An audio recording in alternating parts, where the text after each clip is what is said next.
BJP के नेताओं से बेटियों को बचाओ।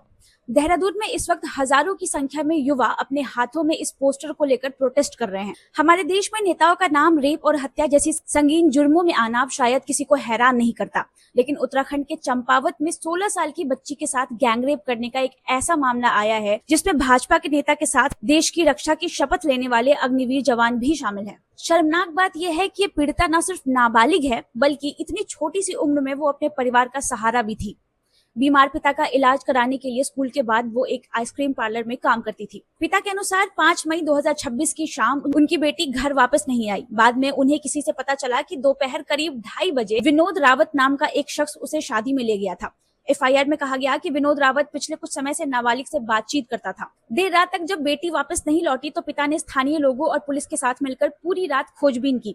इसके बाद सुबह करीब 4 बजे उनकी बेटी एक कमरे में बंधी मिली।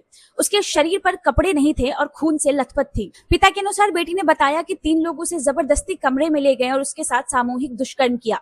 इनमें से 2 बीजेपी कार्यकर्ता थे और एक अग्निवीर जवान। एफआईआर में यह भी आरोप लगाया गया है कि आरोपियों ने चाकू गले पर रखकर उसे धमकाया और विरोध करने पर जबरदस्ती की। वहीं अक्यूज अग्निवीर जवान के पिता ने कहा कि उनका बेटा निर्दोष है। उन्होंने कहा कि उनके बेटे को जानबूझकर फंसाया जा रहा है। फिलहाल इस पूरे मामले की जांच पुलिस कर रही है, लेकिन वहां के स्थानीय लोग इस हरकत से भड़क गए हैं। वो बीजेपी ऑफिस के बाहर प्रोटेस्ट कर रहे हैं। अब देखना यह है कि इस बच्ची को इंसाफ मिलता है या अन्य मामलों की तरह ही ये भी ठंडे बस्ते में चला जाता है।